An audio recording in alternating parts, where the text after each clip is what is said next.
직장 다닐 때는 매달 월급이 들어오니까 노후 위기감이 크게 다가오지 않습니다. 하지만 퇴직 이후 월급이 끊기면 마음의 여유가 사라지고 현실에 눈뜨게 됩니다. 똑같은 은퇴자 신분이라고 해도 연금액에 따라 삶의 질은 극과 극으로 벌어지기 때문입니다. 우리나라에서 국민연금 평균 수령액이 가장 많은 연령대는 어디일까요?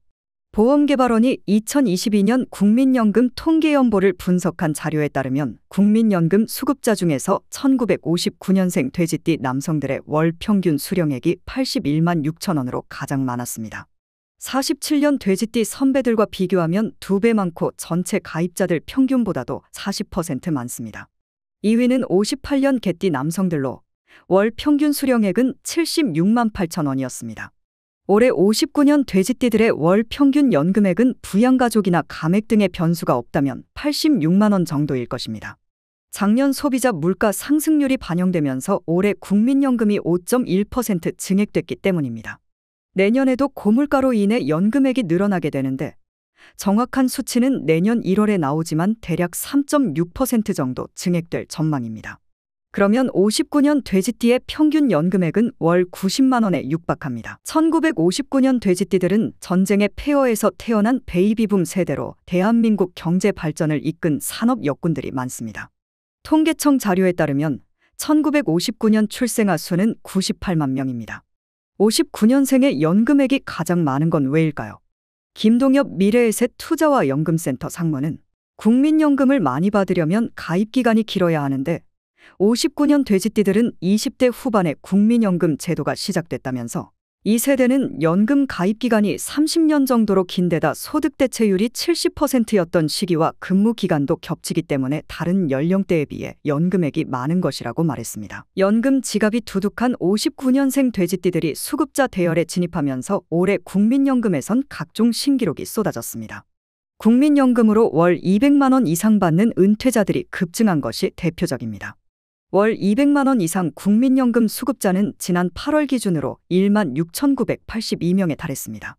1년 전인 2022년 8월만 해도 4,217명이었는데 1년 새 4배로 늘어난 것입니다. 국민연금으로 매달 200만 원 넘게 받으면 은퇴 생활에는 제법 보탬이 됩니다. 200만 원은 중년층이 예상하는 1인 기준 적정 노후 생활비를 훌쩍 넘습니다.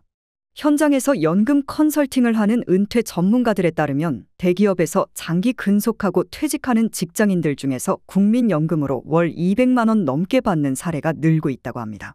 조재영 웰스에듀 부사장은 강제적이긴 했지만 현역 시절에 국민연금을 많이 낸 사람이 퇴직 후에 연금을 더 많이 받는 것이 사실이라며 최근엔 국민연금으로 월 400만 원 이상 받으려면 어떻게 준비해야 하느냐는 맞벌이 부부 문의도 많다고 말했습니다. 국민연금의 연령대별 연금액 추이를 보면 한국인들의 노후 준비는 점점 나아지고 있는 것처럼 보입니다. 59년 돼지띠 남성들이 내년에 받을 예상 연금액 월 90만 원은 아직은 부족해 보이지만 앞으로 계속 늘어날 테니 걱정 없습니다. 경제 사회 상황이 어떻든 연금액은 물가에 연동되어 증액되기 때문입니다. 반면 일본, 유럽 등 선진국 은퇴자들은 연금 감액을 걱정합니다. 연금 재정 안정화를 목표로 정부가 도입한 자동 안정화 장치 때문입니다. 자동 안정화 장치란 출산율이나 기대 수명 같은 주요 변수에 따라 보험료율, 연금액, 소득 대체율 등을 국가가 자동으로 조정하는 것을 말합니다. 우리가 연금 제도를 배워온 일본은 현역 세대의 부담을 덜기 위해 지난 2004년 자동 안정화 장치 도입 등을 담은 연금 개혁을 단행했습니다. 경제 상황이 나쁘면 자동 안정화 장치가 발동되고 이에 따라 연금액을 조정하게 됩니다. 실제로 일본은 지난 2021년부터 2년 연속 은퇴자들의 연금을 깎았습니다. 당연히 연금 수급자들은 불만일 수밖에 없습니다. 전국 39개 지역에서 연금 감액 관련 위헌 소송이 제기됐는데 최근 첫 판결이 나왔습니다.